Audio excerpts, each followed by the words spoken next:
Hello friends, welcome to you all. एक बार फिर से आप सभी का स्वागत है हमारे इस ऑनलाइन स्टडी चैनल में। दोस्तों, आज के इस वीडियो सेशन के माध्यम से हम कुछ बातों के ऊपर आपसे जो है जिक्र करने वाले हैं। साथ ही साथ बहुत दिनों बाद एक बार तो मुलाकात हो रही है, इस कारण से एक बार मैं आपसे माफ़ी भी चाहूँगा इसके लिए, क्योंकि कुछ नए सेटअप्स के साथ, कुछ नए चीज़ों के साथ आपसे मिल रहे हैं। आपको बहुत जल्दी अपने चीज़ों को हम दिखाने वाले हैं कि कैसे हम कहाँ पे वीडियोस वगैरह शूट करते हैं। धीरे धीरे बातें करेंगे आपसे भी, ठीक है। तो बेसिकली दोस्तों, आज की इस वीडियो सेशन के माध्यम से हम आपके जो विभिन्न एग्ज़ाम आने वाले हैं अपकमिंग, जैसा कि आप जानते हैं कि रेलवे एसएससी ने भी अपने पूरे कैलेंडर को जारी कर दिया है। रेलवे के एग्जामिनेशन, आपके ग्रुप डी और एनटीपीसी एक बहुत ही बड़ा आप लोग के लिए अवसर है। साथ ही साथ आपके टेट वगैरह के एग्जामिनेशन भी करीब हैं। सीटेट के तो ऑलरेडी चल रहे हैं, और टेट यूपी टेट के एग्जामिनेशन भी आपके कुछ दिनों में विद इन 1 मंथ आपको देखने के लिए मिल सकते हैं।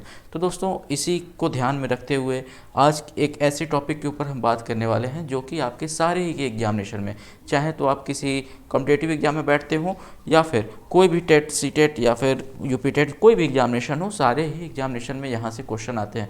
यूपी टेट में बहुत ज़्यादा क्वेश्चन, 2 से 3 क्वेश्चन, 4 क्वेश्चन तक भी कभी कभार इस टॉपिक से पूछ लिया जाता है, ठीक है। तो आज बेसिकली हमारी जो वीडियो का टॉपिक होगा दोस्तों, वो होगा भारत की नदियों के बारे में हम जानेंगे, ठीक है। या फिर हम कहें रिवर सिस्टम ऑफ इंडिया के बारे में हम बेसिकली जानने वाले हैं।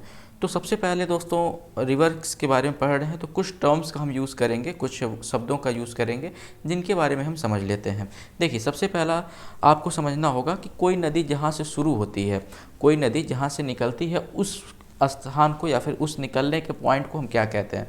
तो किसी भी नदी के जो स्टार्टिंग पॉइंट होता है वो कहलाता है उस नदी का सोर्स। क्या कहलाता है दोस्तों? सोर्स या फिर उद्गम स्थान कहलाता है। क्या कहलाता है? सोर्स या फिर उद्गम स्थान कहलाता है, जहाँ से कोई नदी क्या होती है, स्टार्ट होती है। क्लियर? चलिए, अब उद्गम हो गया। एक आदमी में कन्फ्यूजन होता है कि जहाँ पे देखिए, जहाँ से स्टार्ट होती है उसको सोर्स या फिर उद्गम कहलाता है, और जहाँ पे जा कर के वो नदी ख़त्म होती है वो पॉइंट क्या कहलाता है, ठीक है। तो उसमें लोगों को कन्फ्यूजन हो जाता है। देखिए, वो पॉइंट कहलाता है आपका माउथ, ठीक है। माउथ ऑफ द रिवर कहलाता है, रिवर का माउथ या फिर नदी का मुहाना भी आप इसको कहते हैं। क्या कहते हैं? नदी का मुहाना भी इसी को आप कहते हैं। तो हिंदी वाले हिंदी में लिख सकते हैं, इंग्लिश वाले इंग्लिश में लिख सकते हैं, ठीक है। तो इसको माउथ ऑफ द रिवर आप कहते हैं, ठीक। जहाँ पे कोई नदी जा कर के एंड हो जाती है या फिर टर्मिनेट हो जाती है, आप कह सकते हैं। क्लियर? तो सोर्स और माउथ। अच्छा, अब नदियों का क्या होता है? देखिए, कहीं ना कहीं नदी जो होती हैं 3 स्टेज में चलती हैं, ठीक है। 3 फेजेस में या फिर 3 स्टेजेस में चलती हैं। 3 स्टेजेस क्या होते हैं? एक होता है जो अब ऊपरी मैदान होता है, सॉरी, ऊपरी कोई पहाड़ या फिर पर्वत पठार, कहीं से भी कोई एक ऊपरी लैंड से, अपर लैंड से निकलती है, और फिर आती है ये प्लेन्स में। प्लेन्स मतलब आप जान ही रहे हैं, ठीक है, जो समतल भाग है उसमें आती है, और फिर जाते जाते जाते जाते निचले हिस्से में, मतलब लोअर लैंड में चली जाती है, जो निचला स्थल है उसमें, जैसे आप कह सकते हैं समुद्री स्थलों में जाकर के और समुद्र में जाकर के ये मिल जाती है। जैसे गंगा का ही ले लें एक एग्जांपल। तो गंगा कहाँ से निकलती है? कैलाश से मानसरोवर। हाँ, आप सही हैं, आप भी सही हैं। गंगा का नाम हालांकि गोमुख में पड़ता है, परंतु निकलती कहाँ है? तो आप जानते हैं मानसरोवर से, जो ओरिजिनली गंगा है वो मानसरोवर से, मतलब नदी तो वही है। फिर आप एक सर्ट समय के लिए मान लीजिए कि मानसरोवर से निकल रही है, फिर आते आते भारत में प्रवेश करती है, मैदानी इलाके में आई, और आपका यूपी बिहार हो करके फिर बंगाल में गई, उसके बाद बांग्लादेश में जाकर के आपके अरब बंगाल की खाड़ी में आपके जाके गिर गई, ठीक है। तो कहने का मतलब ये 3 फेजेस हैं, एक पहाड़, बीच में मैदान, और फिर एक निचला हिस्सा जो कि आपका सी वगैरह का या फिर किसी एक समुद्र का या फिर किसी एक ओशन का पॉइंट होता है। क्लियर? तो ये पूरी नदियाँ होती हैं, पूरी नदियों का ये क्रम होता है।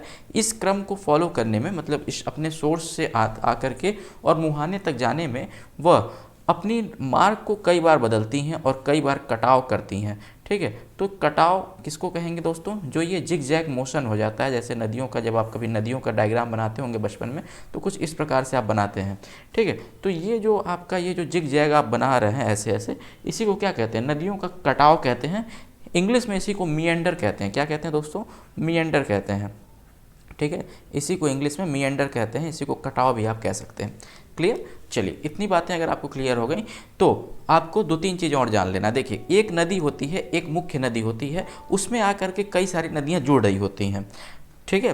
एक नदी होती है और उसमें आके कई सारी नदियाँ जुड़ रही होती हैं। तो जो नदियाँ जो आकर के जुड़ती हैं वो नदी क्या कहलाती हैं, इसमें जो नदियाँ आकर के जुड़ेंगी वो कहलाती हैं इस नदी की ट्रिब्यूटरी, ठीक है, या फिर सहायक नदियाँ कहलाती हैं, ठीक है, सहायक नदियाँ कहलाती हैं, ठीक। सहायक नदियाँ इसी को इंग्लिश में कहते हैं ट्रिब्यूटरीज, ठीक है, ट्रिब्यूटरीज कहते हैं, क्लियर। अच्छा, ट्रिब्यूटरी दो टाइप की होती है या फिर सहायक नदियाँ दो टाइप की होती हैं।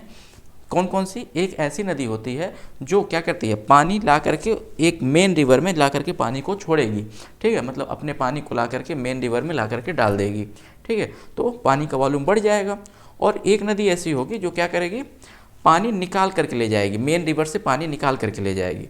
तो जो इंग्लिश में इसका समझ लेना बहुत ही आसान है कि भाई जो नदी ला करके पानी डालेगी उसको ट्रिब्यूटरी कहेंगे, और जो नदी पानी जा करके निकाल देगी उसको डिस्ट्रीब्यूटरी कहते हैं। क्या कहते हैं? डिस्ट्रीब्यूटरी कहते हैं, क्लियर। चलिए, तो इन दोनों को भी आप जान लीजिएगा, जैसे अभी आने वाले समय पे अभी देखेंगे, ठीक। तो इतना चीज़ अगर आप समझ गए, ठीक है, tributary, distributary, Mendhar, source, mouth, ये सब अगर आप समझ गए, ठीक है।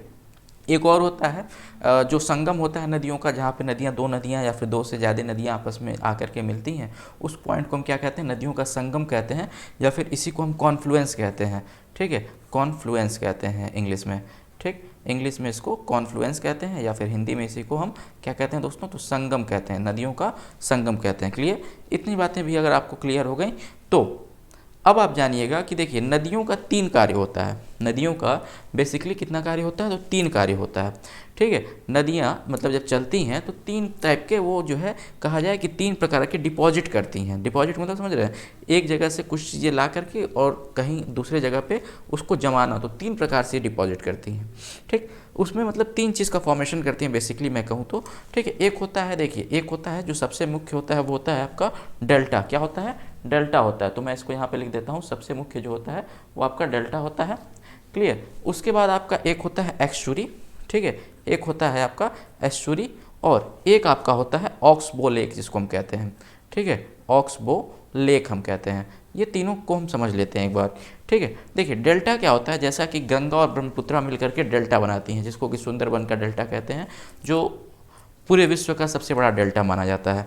तो ये सुंदरबन का डेल्टा क्या है, जैसे एक नदी एक साइड से आई, ठीक है, खूब तेज़ी के साथ, और दूसरी नदी भी एक साइड से आ रही है, तो ये दोनों का पानी ऐसे ऐसे ये दोनों जाएंगे, और यहाँ पे कुछ एक ट्रायंगुलर लैंड का मास यहाँ पे फॉर्म हो जाएगा, ठीक है, देख सकते हैं आप, ठीक। एक नदी ऐसे जा रही है, एक नदी ऐसे जा रही है, दोनों नदियाँ जा रही हैं, और बीच में ये जो एरिया बन रहा है, ये एरिया आप देखिएगा जैसे, ठीक है। तो ये एक ट्रायंगुलर लैंड मास यहाँ पे ला करके जितना कंकड़ पत्थर होता है उसको ला करके वो क्या करती हैं? डिपॉजिट कर देती हैं, उसको ला करके जमा देती हैं, स्लिट जमा देती हैं, ठीक। तो उस जगह पे जो डिपॉजिट हो जाता है वो एक डेल्टा फॉर्म करता है। डेल्टा की आकृति आप सभी जानते हैं, ट्रायंगुलर शेप होता है, ठीक है, ये ऐसे ट्रायंगल के रूप में त्रिभुजाकार, ठीक है, डेल्टा फॉर्म होता है। तो इस आकृति को हम डेल्टा कहते हैं। दूसरा चीज़ होता है एक्सचुरी। एक्सचुरी क्या होता है दोस्तों? जैसा कि कोई नदी, जैसा कि आप एस्चुरी को समझने के लिए, मैं नदी नहीं, आप मग में पानी ले लीजिए और उस पानी को किसी मिट्टी पे गिराइए, ठीक है। मग में पानी ले करके जब आप किसी मिट्टी पे पानी को गिराते हैं तो क्या होता है बेसिकली, ठीक है, जब आप देखेंगे मग में पानी ले करके मिट्टी पे गिराते होंगे तो कुछ ऐसा होता है कि मिट्टी का जो है कटाव हो जाता है। किस प्रकार से कटाव हो जाता है? एक सेकेंड, हाँ, तो जब भी आप मग से पानी ले करके मिट्टी पे गिराते हैं, ठीक है, तो क्या होता है, आपने देखा होगा, जैसे एक मान लीजिए ये समतल भाग है, ठीक है, मैं इसको थोड़ा सा इरेज कर देता हूँ यहाँ से, ठीक है, ये इरेज हो गया, ठीक। मान लीजिए एक समतल कोई भाग है, इस प्रकार से कोई मान लीजिए समतल भाग है, और इस पर आप मग से क्या कर रहे हैं? पानी गिरा रहे हैं, ठीक है, इस पर आप मग से पानी गिरा रहे हैं, तो क्या होता है, यहाँ पे तो जो है आपका जो है मिट्टी जो रहती है वो कट जाती है, यहाँ से तो जो मिट्टी होती है वो कट जाती है, लेकिन वो मिट्टी जा करके कहाँ पे डिपॉजिट होती है दोस्तों? ये मिट्टी यहाँ से कट करके, और ये जो मिट्टी होती है वो ऊपर जा करके ऐसे जमा हो जाती है। जैसे मान लीजिए आप मग से पानी गिराते हैं तो क्या होता है, बीच में गड्ढा बन जाता है और वो मिट्टी थोड़ा सा ऊपर ऊपर जाके डिपॉजिट हो जाती है। मतलब कुछ इस प्रकार से आकृति बन के आ जाती है, इस प्रकार से ऐसे बन जाता है, और ये मिट्टी आकर के ऊपर के साइड ऐसे डिपॉजिट हो जाती है चारों साइड, ठीक है। तो इस शेप को ही हम क्या कहते हैं? एस्चुरी कहते हैं, ठीक। ठीक है, बीच में गड्ढा बन जाना और चारों साइड मिट्टी का डिपॉजिट हो जाना ही क्या कहलाता है दोस्तों, तो यही आपका एस्चुरी कहलाता है। क्या कहलाता है, एस्चुरी। ऐसा नदियाँ भी करती हैं और एस्चुरी का फॉर्मेशन करती हैं। क्लियर, तो डेल्टा समझ गए, एस्चुरी समझ गए, और एक होता है ऑक्सबो लेक, या फिर इसी को हम कहते हैं गोखुर झील भी कहते हैं। ठीक है, क्या कहते हैं हिंदी में इसको, गोखुर झील कहते हैं। ठीक है, गोखुर झील। अब ये क्या होता है, तो जब नदियाँ चल रही हैं, जब नदियाँ चल रही हैं और अपने मार्ग को कई बार वो बदलती रहती हैं। ठीक है, मैं साइड में हो जाता हूँ, फिर मैं लिखता हूँ। ठीक है, जैसे नदियाँ जब चल रही हैं और अपने मार्ग को कई बार वो परिवर्तित कर रही है, मान लीजिए कोई एक नदी है चल रही है और अपने मार्ग को ये कई बार परिवर्तित करेगी। ठीक है, ऐसे ऐसे मान लीजिए अपने मार्ग को इसने परिवर्तित किया। ठीक है, तो थोड़ा बहुत परिवर्तन कुछ दिन में ऐसे हो जाएगी मान लीजिए। ठीक है, ये थोड़ा सा आप इसको और चौड़ा मान लीजिएगा। ठीक, फिर कुछ दिन बाद क्या होगा, इस प्रकार से मान लीजिए ऐसे निकल रही है। फिर कुछ दिन बाद क्या होगा कि ये जो इसका जो मार्ग है इस प्रकार से होगा और ये परिवर्तन हो करके कुछ इस प्रकार से ऐसे हो जाएगा, ऐसे करके ऐसे चलने लगेगी। फिर कुछ दिनों बाद क्या होगा कि ये वाला जो पार्ट है, ये वाला हिस्सा जो आप देख रहे हैं, ये हमेशा हमेशा के लिए क्या हो जाएगा, निकल जाएगा, सेपरेट हो जाएगा। ये ऐसे करके एक ऐसे ये झील के रूप में, मतलब ऐसा एक आकृति यहाँ पर बन करके इस प्रकार से ऐसे आकृति एक बन करके तैयार हो जाएगी। और ये जो झील रहेगा, मतलब ये जो नदी थी, वो फिर इसी मेन रिवर में मिल जाएगा और ये नदियाँ ऐसे फ्लो होने लगेंगी।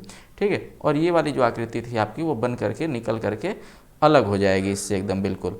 ठीक है, तो ये जो गाय का खूर होता है, गाय का जो पैर होता है, उस प्रकार से कुछ आकृति बन रही है और ये एक झील का निर्माण कर देती है। इसी को हम झील कहते हैं, ऑक्सबो लेक इसी को कहते हैं, गोखुर झील भी कहते हैं, इंग्लिश में ऑक्सबो लेक कहते हैं। क्लियर, तो ये सब आपके नदियों का कार्य होता है। ये सब आपसे कोई क्वेश्चन पूछ सकता है। देखिए जैसा कि आप यहाँ पे देख सकते हैं, ये ऑक्सबो लेक ये फॉर्मेशन हुआ है, देख रहे हैं।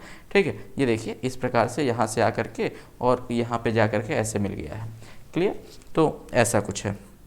ठीक, ये भी आप देख सकते हैं, ये एस्चुरी टाइप में है। ठीक है, एस्चुरी का आपका इमेज है। ठीक, अब हम बेसिकली भारत की नदियों को समझेंगे। ठीक है, भारत में जो नदियाँ होती हैं वो किस प्रकार से काम करती हैं उसको हम समझेंगे और इसके लिए हम नेक्स्ट वीडियो को देखेंगे। क्लियर।